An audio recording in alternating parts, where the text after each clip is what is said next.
예, 싱할라를 가르치다. 육방예경. 지난번에 하다가 코로나 때문에 좀 멈추게 됐습니다. 미안하게 생각합니다. 네. 또 너무 이렇게 상황이 좀 심해져서 그때 좀 부족하게 좀 쉬게 됐고, 이제 백신을 좀 거의 맞으셨죠? 네. 네. 좀 다행스럽습니다. 자, 그러면은 오늘은 56조 남편의 아내에 대한 경모, 또 아내의 남편에 대한 경모, 그리고 양가 아들의 친구에 대한 경모, 그렇죠? 친구들의 양가 아들에 대한 경모, 이렇게 해서 이런 부분을 살펴보겠습니다. 남편과 아내 이렇게 얘기하면은 이게 어떤 문제가 발생이 되냐면은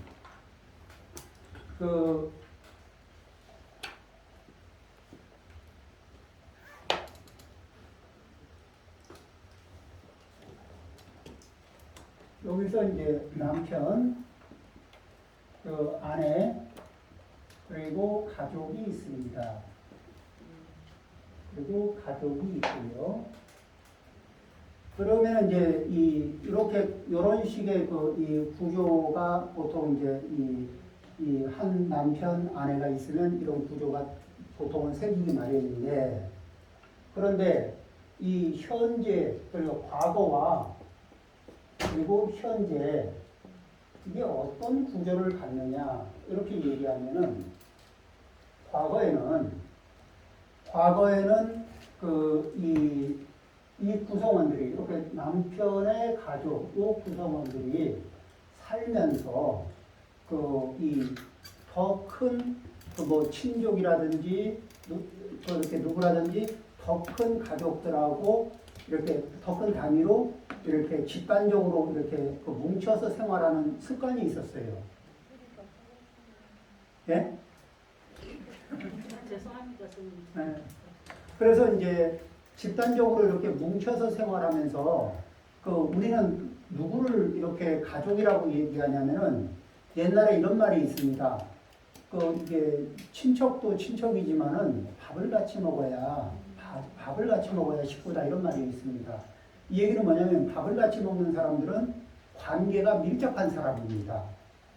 우리나라 사람은 친족도 중요하지만은 밥을 같이 먹는 사람을 굉장히 중요하게 느끼는 DNA를 가지고 있어요.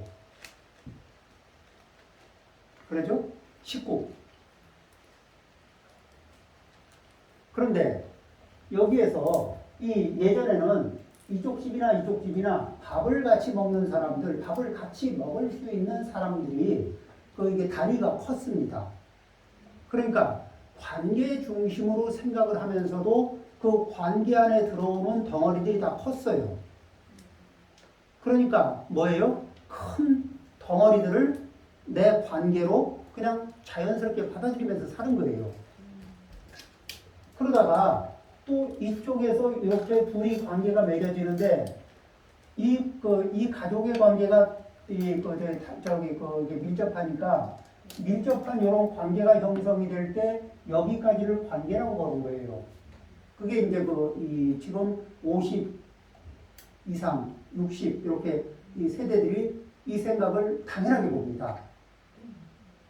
그런데 이제 현재는 어떠냐면은 이렇게 그림이 그려지면서 이때는 대가족적인 사유가 있었던데요, 과거에는. 근데 현재는 핵가족으로 삽니다. 핵가족으로 살면서 경험이 뭐냐면 친족이라고 말은 들었지만 같이 밥을 먹어본 경험이 없어요.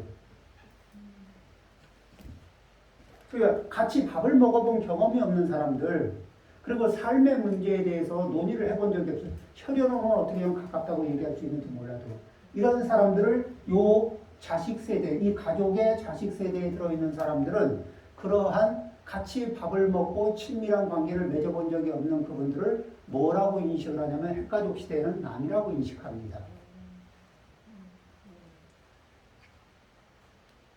그러니까 그게 머리로 생각하는 게 아니고 그냥 몸이 그렇게 받아들여요.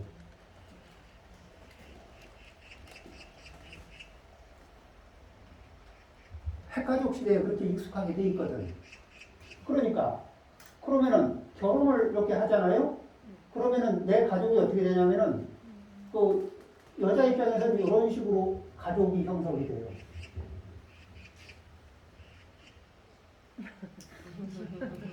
그리고 아들 입장에서 이렇게 가족이 형성됩니다.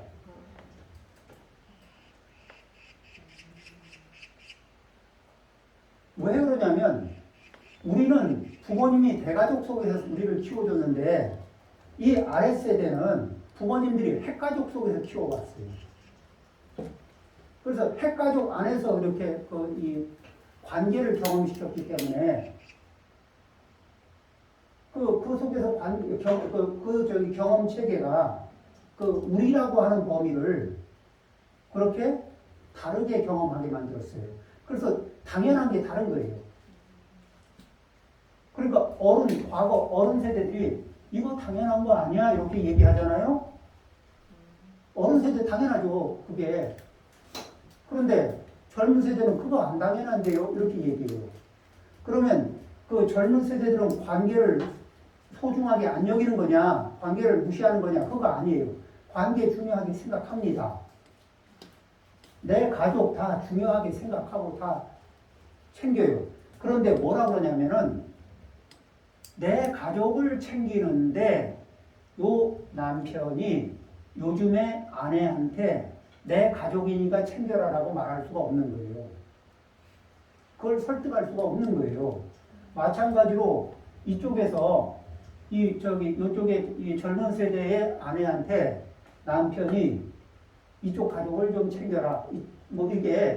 그게 왜냐하면 자기들 경험 체계에서는 가족의 범위 안에 잘 안 들어가요. 그리고 그렇게 누가 키웠어요? 핵가족으로? 그렇게 키웠는데 그렇게 키운 줄 몰랐지만 그렇게 컸어요. 그 환경에서.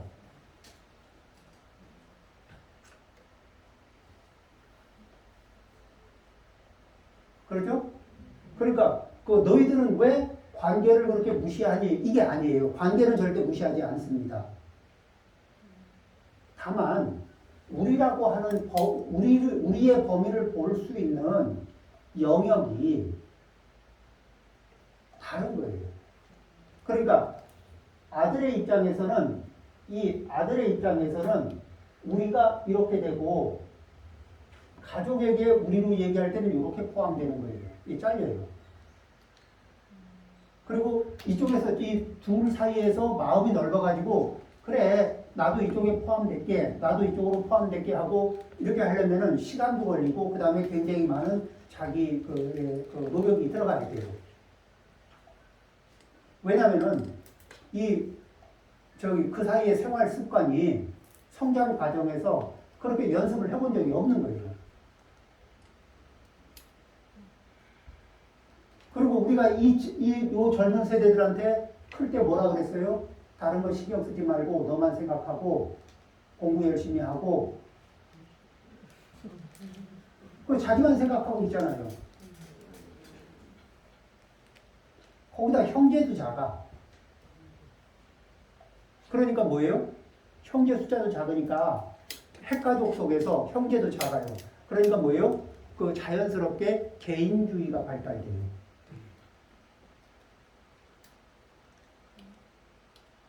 그렇죠?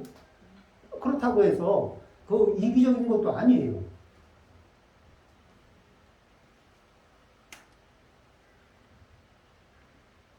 자, 이제 그러니까 우리는 그러려고 한 건 아닌데 어떻게 하다 보니까 어느 순간에 과거 세대와 현재 세대 사이에 대화를 하면 뭔가 모르게 밑그림이 다르다는 거. 그러니까 밑그림이 다르니까 말을 하면은 말이 자꾸 이렇게 엇나가는 거예요. 그런 걸 느끼죠? 그런데 그게 성장 환경 때문에 그래요. 그러니까 어른 세대의 성장 환경과 젊은 세대의 성장 환경 자체가 대가족 중심이었냐, 핵가족 중심이었냐. 근데 어른들은 핵가족으로 살면서도 대가족의 그 플랫폼을 가지고 있기 때문에 언제든지 대가족의 시스템으로 뭉쳤어요. 그러죠? 근데 젊은 세대는 대가족의 플랫폼이 없어, 머릿속에. 그러니까 낯설고 생뚱맞고 그 힘들고 왜 낯설고 생뚱맞고 힘들고 그러면 그 이렇게 혼자 푸념하는 거 있잖아요. 이거 뭐 하는 짓이야? 라고 어른 세대들도 할 때가 있죠. 그 비슷한 상황이 어른들이 상상할 수 없는 상황에서 생기는 거예요. 근데 그게 이게 생활 경험을 바탕으로 해서 그게 본인들은 현실인 거예요. 사실이고.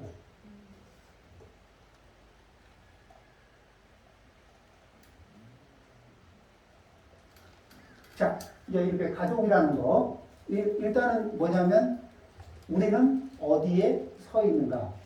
내가 관계를 맺고 있는 가족이라고 하는 그 가족의 가장 중심점에 있는 이제 새로운 세대를 가족으로 만들려고 하고 또 새로운 세대가 가족이 되고 있으면서 가족의 연결고리를 가지고 있는 우리. 그러죠?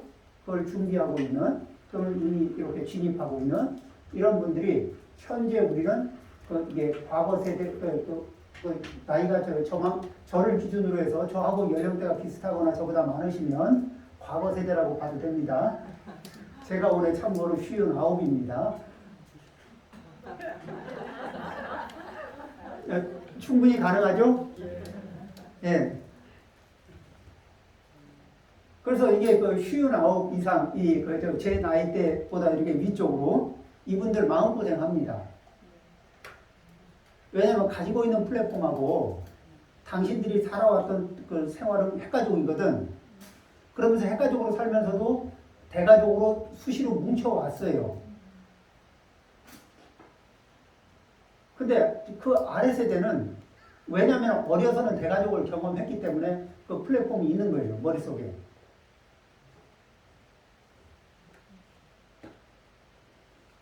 근데 뭐하고 똑같냐면 미국에 그 시민권을 가지고 국적을 가지고 사는 사람이 있다고 쳐요. 근데 한국에서 10살 때까지 살다가 간 사람하고 거기서 그냥 태어나서 한국계지만은 미국에서 태어나서 그냥 거기서 살았던 사람이에요. 그래서 30이 되고 40이 된 사람이면 둘이 만나면은 기본 플랫폼이 다를 수가 있어요. 다. 나이가 같아도.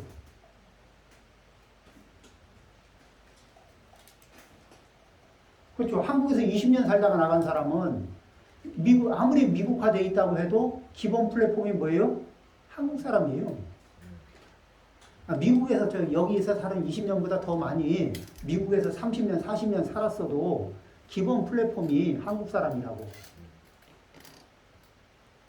그렇죠? 자, 그러면 이제 우리가 지금 경험하고 있는 그 당연함의 차이, 과거 세대와 현재 세대가 당연함을 다른 기준점에서 당연하다고 생각하고 있는 거, 충분히 이해할 수 있죠. 그리고 그렇게 키운 게 누구예요? 예.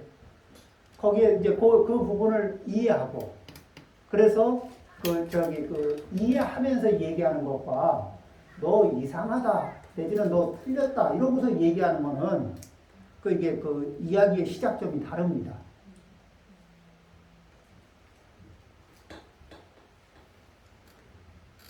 그렇죠?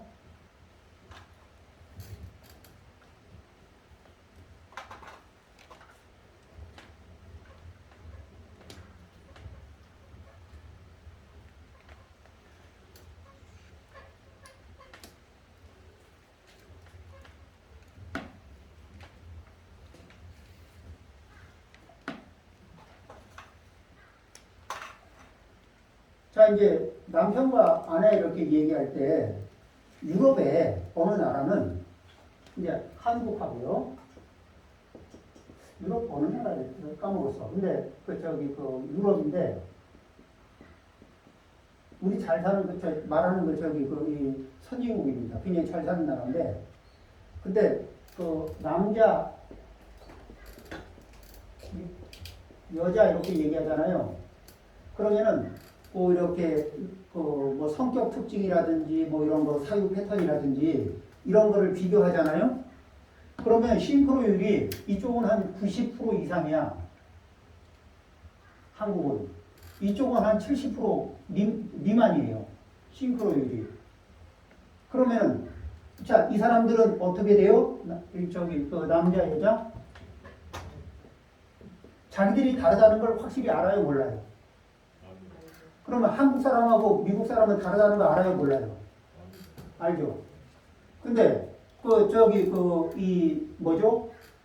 한국말 잘하는 한국말을 너무너무 잘하는 미국 사람하고 만나면은 우리가 그 사람을 다르다고 볼까? 아니면 한국에서 20년 살다가 미국에서 30년 살아서 얼굴 똑같고 한국말 잘하고 있어. 그리고 자꾸 이렇게 뭐가 좀 안 맞으면 너 왜 그러니? 이렇게 되잖아요. 왜 너는 나하고 안 같니? 이렇게 얘기하거든. 차이는 이쪽 사람들은 아예 다르니까 차이를 인정하고 규칙을 세웁니다.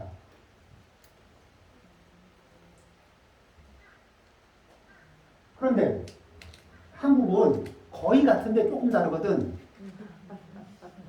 거의 같은데 조금 다르니까 뭐라 그래? 너 왜 나한테 못 맞추냐? 그걸 못 맞추냐? 조금 차이 나는 그거를 나한테 못 맞추냐? 근데 조금의 그 차이가 플랫폼의 차이라고. 그게 그렇게 쉽게 맞춰지는 게 아니에요. 아니, 우리 휴대폰 쓰면서 안드로이드하고 그 애플 iOS가 그 휴대폰 쓰면 다 비슷비슷하게 다 되는 것 같아도 기본 플랫폼은 다른 거예요.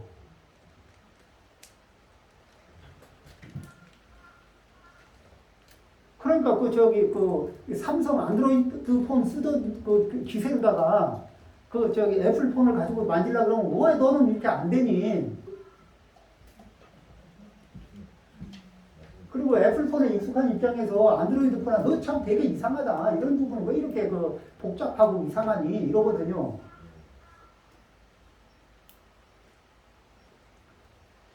그렇다고 둘이 통화가 안 되는 것도 아닌데.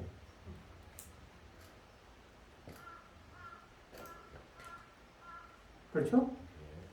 예. 그러면은, 자, 나하고 똑같은 사람은 세상에 있다, 없다? 자, 그러면 어떤 사안에 대해서 나하고 똑같은 우선순위를 가진 사람은 있다, 없다? 없죠.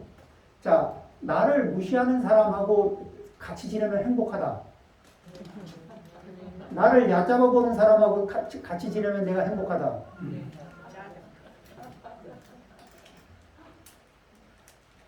근데 나는 누군가를 좀 얕잡아 보면서 지내면 기분이 좋다.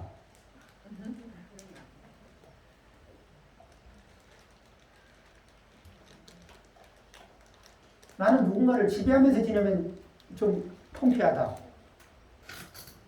나는 누군가에게 지배를 당하면서 살면 통쾌하다.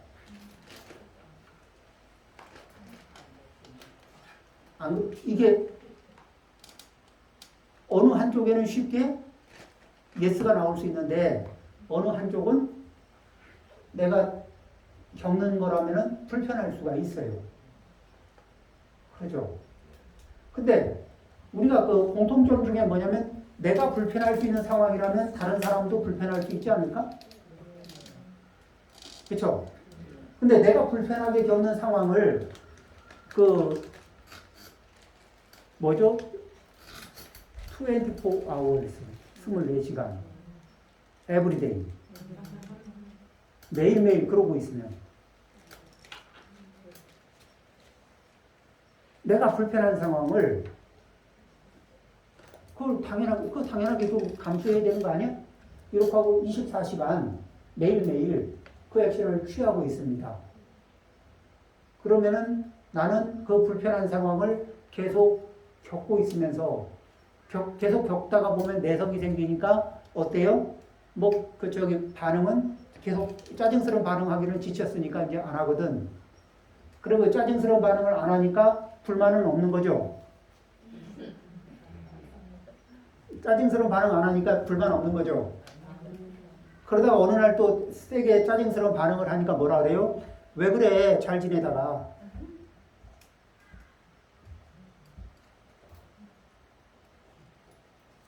여태까지 아무 일 없었잖아. 왜 그래?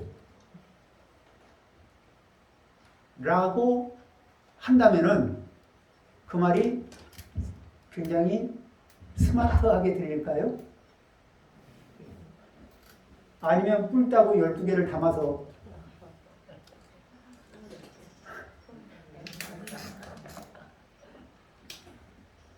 자, 그러겠죠?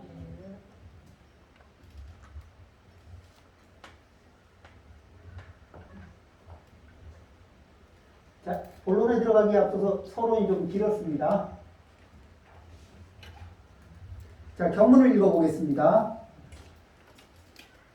남편은 서쪽에 해당하는 아내에게 다음의 5가지 방법으로 봉사해야 한다. 경의를 표할 것이며 뭐죠? 존경해야 되는 거예요. 경멸해서는 안 된다.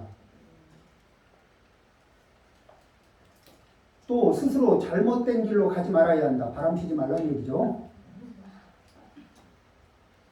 가정의 주권을 위임할 것이며 뭐죠?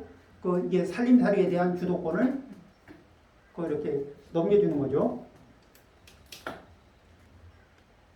장식품을 선물해야 한다. 장식품을 어떤 장식품? 뭐 액세서리라는 게 있죠. 여인들에게 장식품에는 뭐가 있어요? 옷. 그렇지. 그때 상황에 맞게. 그리고 특별하게 상황이 없잖아요. 그러면 뭐? 꽃. 꽃도 선물해요. 던져버리죠.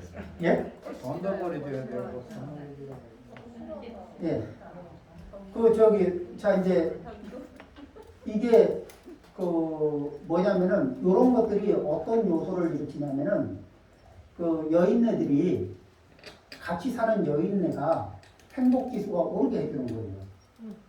그러면은 이제 저기 반대로 거사님들이 생각할 때 같이 사는 여인네의 행복 지수가 0이다. 그러면은 같이 사는 남편으로서 행복 지수가 굉장히 좋죠. 여인네의 행복 지수가 100에 100, 0. 부인의 행복 지수가 0이면은 남편의 행복 지수는 100이 될까요? 자, 이제 부인의 행복 지수가 0이고 남편이 행복 지수를 100을 꿈꿉니다. 근데 이제 남편이 해주는 것 때문에 행복 지수가 제로예요.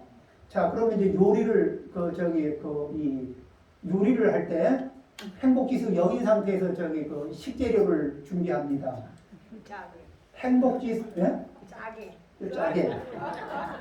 행복 지수 0인 상태에서 집 정리를 합니다. 행복 지수 0인 상태에서 의복이나 침구류 이런 것들을 관리합니다. 그 다음에 행복 지수 0인 상태에서 뭐냐면은 가족들이 가족들의 왜 남편 형제들 누구 뭐 이렇게 조카들 누구 있잖아요. 그 관계망에 생일 뭐 입학 돌 이런 거 누가 기억하나? 남자가 기억하나요? 여자가 기억하나요? 그렇죠? 그 관계망에 대한 레이더는 누가 가지고 있어요? 여자. 근데 행복지수 0인 아내의 그 관계망 체크 포인트는 어떻게 되겠어요? 안 하는 거지.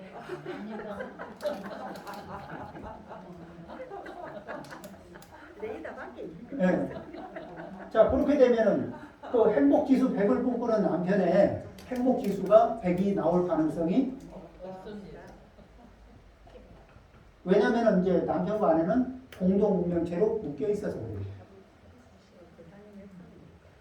그렇죠?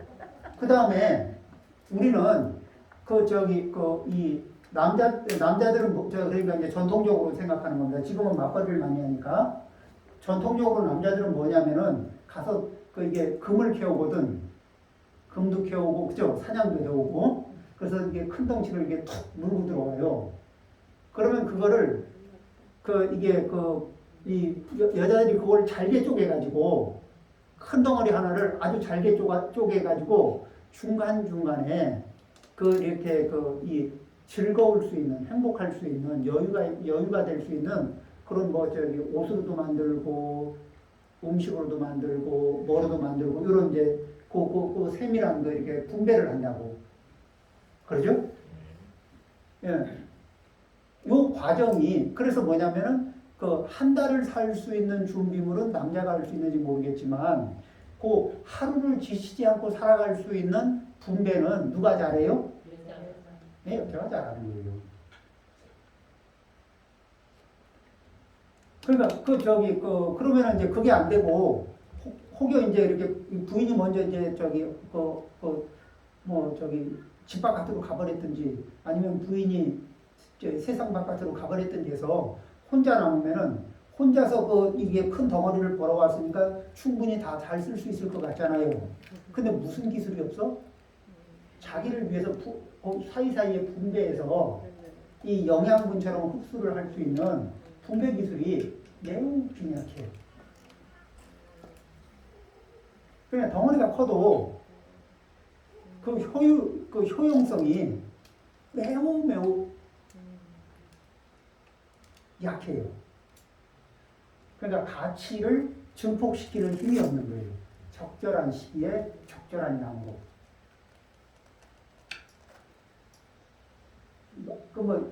그냥 말을 제가 생활을 안 해봤으니까 말을 이렇게밖에 못하지만은 이해는 하시죠? 네. 출석아래 그 사님들이 잘 들으셔야 되겠네요.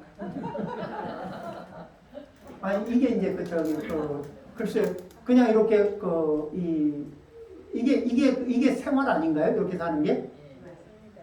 그러면서 뭐예요? 전체적으로 삶의 질이 이 세상이 중간중간에 단맛을 치는 거예요. 중간중간에 이게 삶에서 중간중간에 그 단맛을 쳐줘야 또 조금 있다 힘을 내서 살아갈 힘이 나고 또 단맛을 쳐줘야 내일도 뭔가를 할 수 있는 힘이 나는 거예요. 그런 단맛을 치는 잘게 쪼개서 단맛을 치는 능력은 누가 강해요? 여자들이 강한 거예요.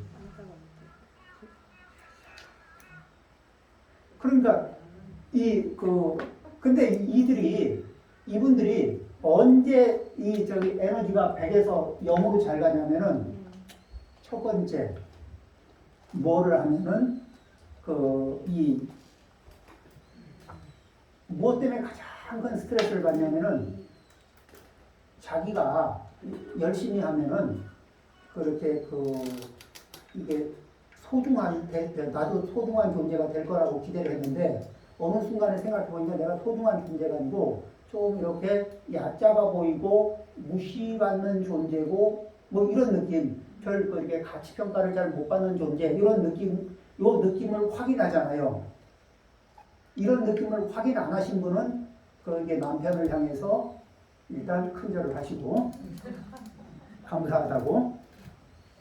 근데 그런 느낌을 받고 나면 어때요? 삶의 에너지가 100에서 어디로 가요?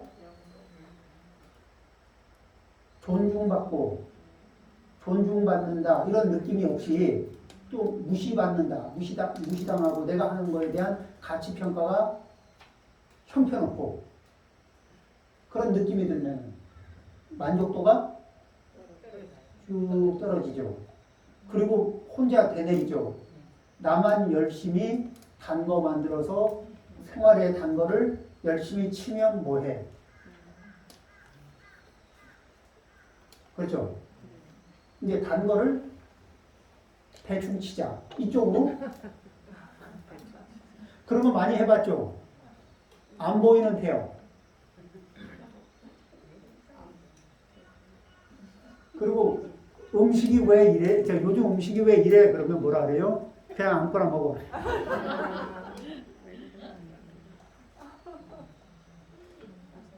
여기에는 뭐, 그 말이 나올 때쯤에는 뭐가 빠진 거예요? 이게, 이 존중받는 존중받고 인정받는다는 느낌이 훅 하고 많이 내려갔을 때 그게 나오거든. 동의합니까? 네. 아, 네, 동의하십니다.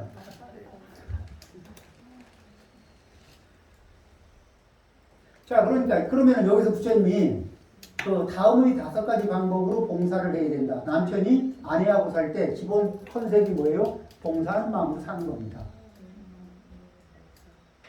그럼 진짜 부처님이 그런 소리 했습니까? 아, 이게 경전. 이 부처님 말씀이 경전이에요. 이게 한글로 풀이야 한 사람이 이래 풀이했는 거고. 아니요. 있어요.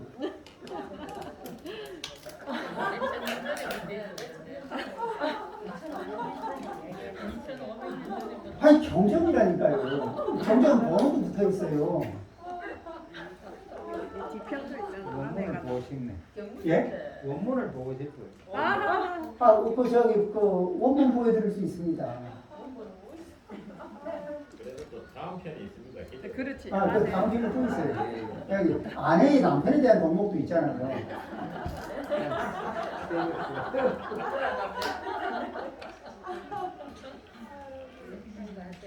이게 그러니까 뭐냐면은 부처님 말씀을 왜 우리가 같이 이야기를 하냐면은 일단 부처님은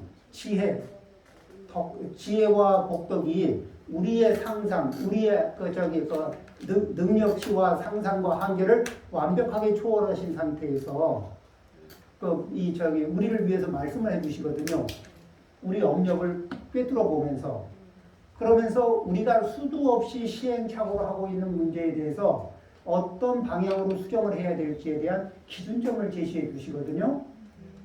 그것도 복이 있어야 부처님 말씀을 듣지. 복 없으면요 평생 살면서 한 번도 못 들어.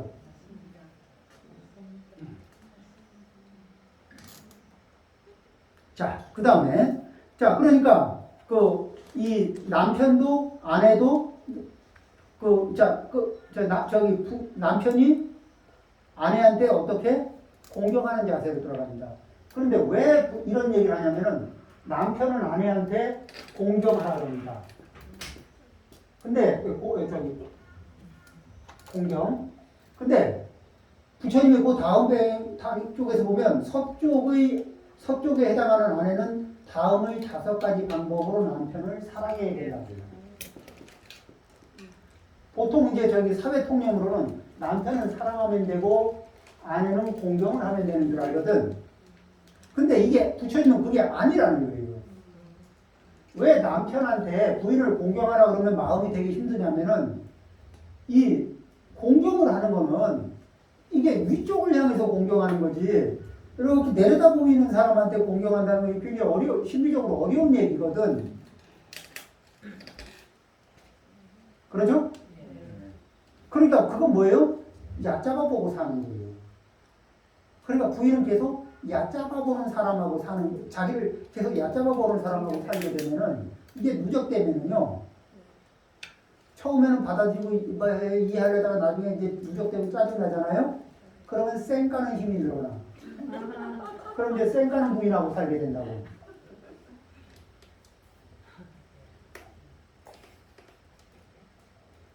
자, 이 사랑이라는 얘기가 뭐예요? 여인애들한테 사랑은 마음의 전부예요. 당연히 남자들한테 공경도 마음의 전부입니다. 그러니까 부처님은 뭐예요? 남자가 마음의 전부를 낼 수 있는 코드가, 중심 코드가 되는 말이 뭐예요?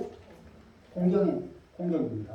여자가 자기의 모든 에너지를 실어서 낼 수 있는 중심 코드가 되는 말이 뭐예요? 사랑이에요. 그러니까 남편을 사랑한다. 아내를 공경한다. 공평하지 않아요? 또 그렇게 살아야 되는 거 아니에요? 그거 못 해가지고 그게 안 되니까 자 남편이 공경할 수 있고 아내가 사랑할 수 있으면은 온 마음으로 다 할 수 있으면 서로 진심이에요 아니에요? 진심이죠. 나만 진심이고 저 사람은 나한테 진심 아닌 것 같아. 이래가지고 짜증난 거 아니에요? 그래서 사는 사람이 많습니다. 아니 그래가지고 행복하냐고요. 아니 그러니까 그래 사는 사람이 많은데 그래서 많은 사람들이 그래서 이게 이 부부 사이에 부부가 같이 있으면서 시너지 효과, 긍정적인 효과를 내면서 사느냐 있으면서 스트레스 지수를 이게 이렇게 누적시키면서 더 이상 누적 안 시키려 그러면은 부딪히면 곤란하니까 부딪히면 스트레스 나니까 그냥 이 대면대면의 수법으로 넘어가는 이런 것도 있죠. 자, 그러니까 이 기준점에서 이 중심 코드 힘이 돋보기에 이렇게 초점을 잘 모으면 열이 강해지는 것처럼 어느 초점에다가 어떤 마음자리에 초점을 모으면 내 온 마음이 쫙 모이느냐. 남자들은 대체적으로 공경이라는 초점에다 모으면 쫙 모인다. 여자들은 사랑이라는 데다 모으면 쫙 모인다. 그러면서 이렇게 모아진 상태를 가지고 그걸 계속 모으는 연습을 하고 모아진 상태를 가지고 남편을 대하고 아내를 대하면서 살아라. 그렇게 하면은 첫 번째 경의를 표할 것이고 경의 잘 표할 수 있죠. 공경하는 마음이 밑바탕에 깔리면 그죠?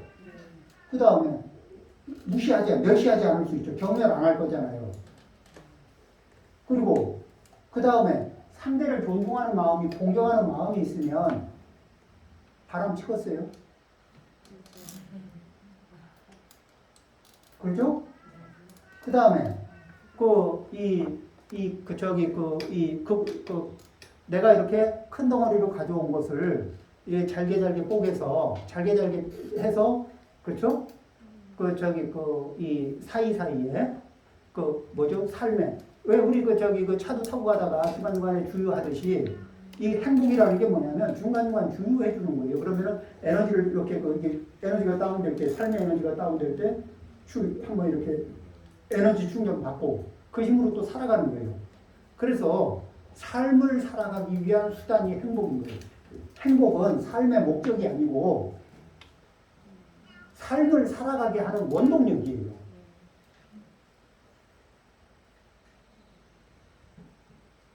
실제 그런가 안 그런가 생각을 해보세요. 그래서 행복은 커야 되는 거예요? 아니면은 소소하지만 만족, 이런 느낌이 오면 되는 거예요. 소소해도 만족점을 찍어주면은 되죠. 예, 그렇죠. 아니, 그리고 된장찌개 하나를 만들기 위해서 들어가는 공이 얼마나 많은데. 저기 삼삼하게 된장찌개 하나 끓이고 제철 맞춰서 호박잎 가져오려고 그러면 그 시기 봐야죠. 또 이게 신선도 봐야지. 그렇죠? 그 다음에 이게 상태 봐야지. 그 고르기 위해서 굉장히 신경 쓰는 거 많다고. 잘 삶아야지.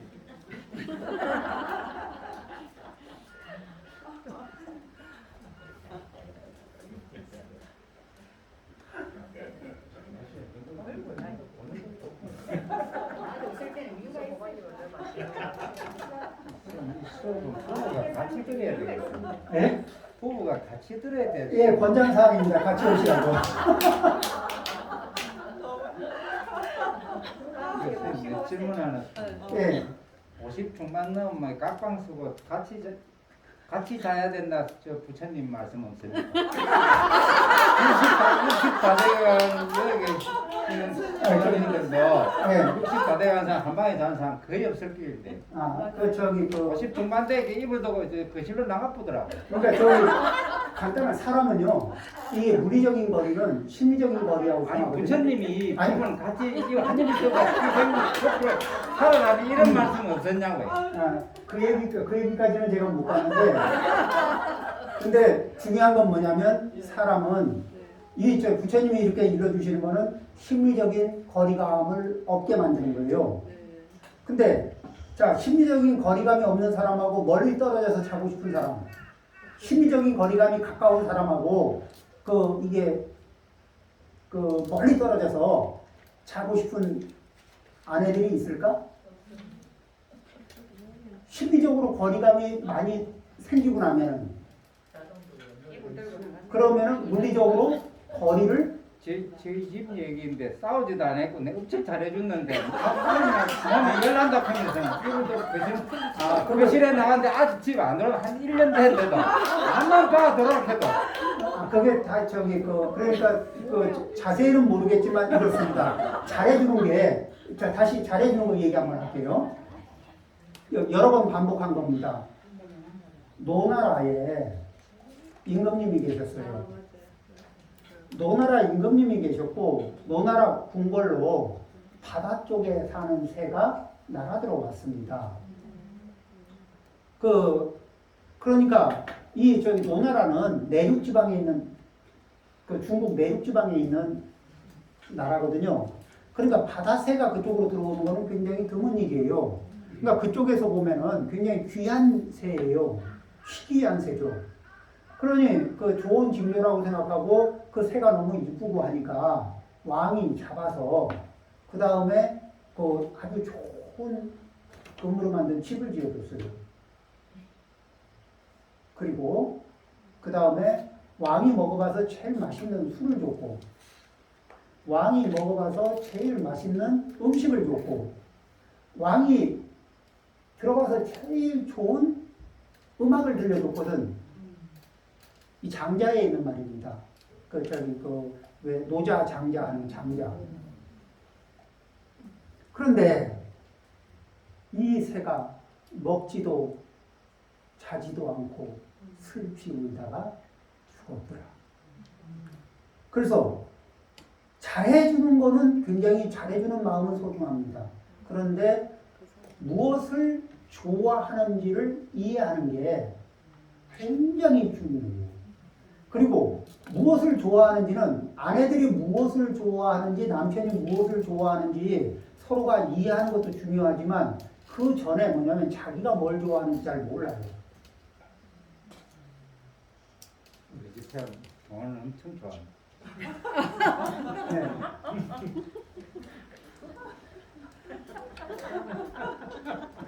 대부분 다 그렇고 네. 자, 이제, 일단,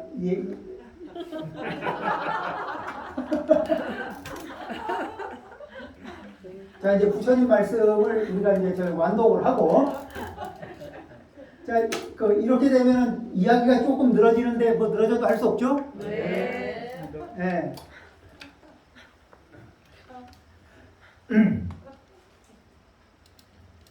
자, 그러니까 이 주권을 위임할 것이며, 그러니까 그런 주권은 뭐예요? 여자들은 자율권을 가지고 이렇게 중간 중간에 이렇게 에너지 충전을 하고, 그 다음에 여인네들은 무엇으로서 여인네들을 볼 때 이제 어떻게 보냐면은 우리가 식초 있죠, 식초.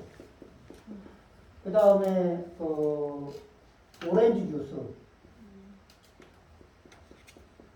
자, 그러면 이제 식초하고 오렌지 주스는 같아요, 달라요? 달라. 그러면 얼마만큼 다르냐면은 한 5% 미만 차이가 나고 95%는 물이에요. 95% 이상은 물, 동질감, 물. 그렇죠? 우리는 5%에 주목합니까? 지금 오렌지와 식초가 다르다고 얘기한 건 5%에 주목한 거예요? 95%에 주목한 거예요? 5%에 주목했죠. 그러면은 아내라고 하는 사람들이 특징이, 남편이라고 하는 사람들의 특징이 뭐냐면은 남자라고 하는 특징이 95%, 여자라고 하는 특징이 95%인 거예요. 그리고 그 위에 아내, 그다음 며느리, 엄마, 뭐 이런 특징들이 거기에 5% 이렇게 이게 누적되는 거거든. 그래서 그 특징을 갖는 거예요. 그런데 이 요구하는 건 뭐예요? 5%의 역할만 해라고 요구하거든.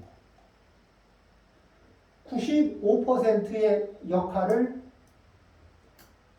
잊어버려요. 그런데 장신구를 사주라는 말이 뭐냐면은 당신은 95%가 여자라는 것을 인정합니다. 이 사인이거든.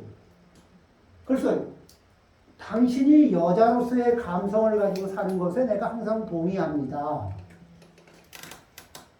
그리고 그 부분을 인정합니다. 이 사인이거든. 처음 만날 때는 처음 만나서 결혼하기 전에 만나고 이렇게 처음 만나서는 뭐예요? 상대를 거의 여자로 이 특성으로 이해를 합니다. 그렇죠? 남자를 이런 특성으로 그죠? 남편은. 그러다가 역할이 주어지고 나면은 역할에만 주목하느라고 이 대다수의 이 특징들을 홀랑 다 까먹어요. 그러면은 그걸 인정 안 하고 이것만 강조하고 있다고 해서 이 특징이 없어지나요? 이 특징으로 열심히 살면서 95%의 인생이 한숨을 쉬고 있어요. 스트레스가 쌓여요, 안 쌓여요?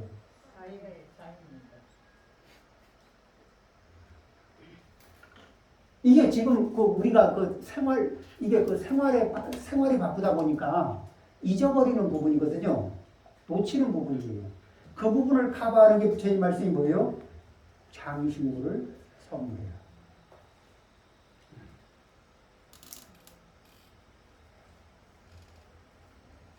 그때는 어떻게 해요? 자, 이제 남편들이 부인한테 꽃을 선물합니다. 생뚱맞게 안 하다가. 그럼 뭐라 그래요? 이쪽에 역할만 계속 강요받다가 어느 날 갑자기 꽃이 날라오면 뭐야? 이러거든. 왜냐면은 꽃이라든지 장신구는 여인의 감성하고 어울리는 거지. 이런 이 역할하고는 이게 되게 그러면은 그거는 뭐예요? 역할에다가 장신구를 주는 거는 경제 가치밖에 없어요. 역할 잘했다고 장신구를 주는 거는 경제 가치밖에 없어요. 그렇죠? 그러면 장신구 커야 돼요. 안 그러겠습니까? 그런데 95%를 인정하면서 얘기하면은 꽃 한 송이도 가치가 있습니다. 굉장히 가치를 발휘합니다. 이 95%를 까먹고 있는 거예요. 자, 5%를 감동시키는 거하고 95%를 감동시키는 거하고 어느 쪽의 감동 수치가 좋아질 것 같아요?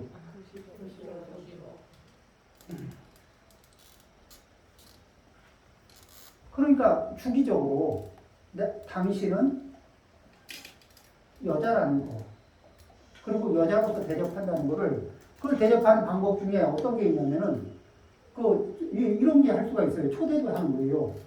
자, 다음 주에 내가 다음 주 주말에 당신을 어디로 초대하겠다 하고서 초대장을 이렇게 주는 거예요. 근데 그럴 때는 왜 한 일주일 이상은 시간을 줘야 돼요.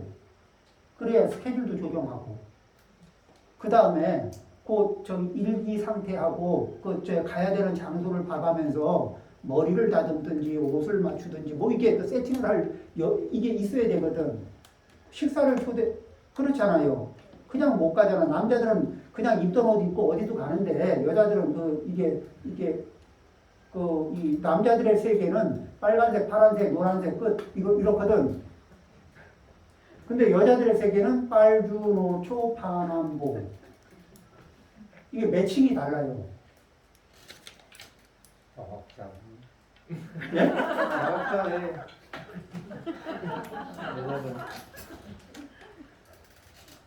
자, 이제 이렇게.